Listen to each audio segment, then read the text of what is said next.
Have you ever noticed how one negative thought can shape your entire day? Maybe it's something small, like feeling unsure about a decision. Or maybe it's that persistent voice telling you you're not good enough. These thoughts can become the pages of the story we tell ourselves. A script that runs on repeat, often without us even realizing it. But today, let's pause. Let's ask ourselves, what if we could rewrite that story? What if we could train our minds to thrive instead of just survive? Rewriting the narrative doesn't mean pretending life is perfect. It's about breaking free from the grip of negativity and learning to see things from a fresh perspective. There's a story I want to share with you.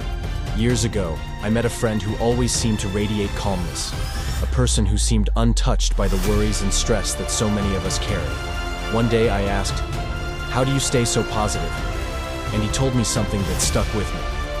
Every time I have a negative thought, I treat it as a passing cloud, something that doesn't have to stay. At first, it sounded too simple, but over time, I realized the power in that approach. Just like clouds, negative thoughts drift in, but they don't have to take root. This friend had trained himself to separate his thoughts from his identity, to recognize that his mind could be taught to thrive.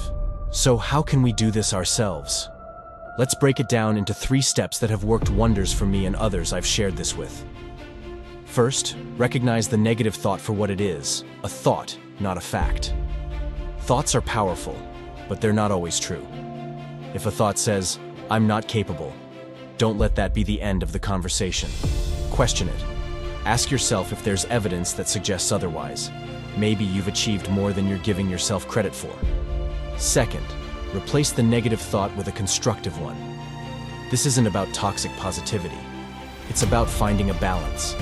If you're struggling with self-doubt, try replacing "I'll never succeed" with "I'm still learning, and that's okay." When we replace negativity with balanced thinking, we create a mental space where growth can happen. And third, practice daily gratitude. It sounds simple, but it's profoundly effective. When we start each day by focusing on what we have, what we appreciate, we start to see the world with a different lens. Gratitude creates room for joy, for contentment, and for resilience. As you start incorporating these practices, remember, training your mind is like building a muscle. It won't change overnight, but with patience and consistency, you'll begin to notice the shift, a sense of calm replacing the storm, clarity over chaos. Your story will start to feel lighter, freer. And the best part?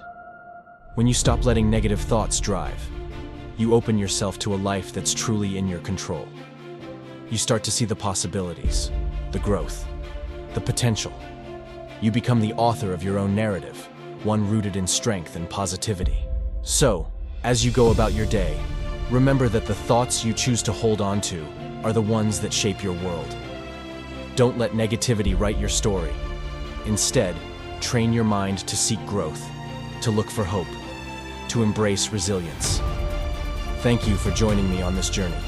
If this message resonated with you, I encourage you to reflect on one negative thought you're ready to release. Comment below, share your experience, and let's keep rewriting our stories together. Brought to you by Red Sea Supply Co.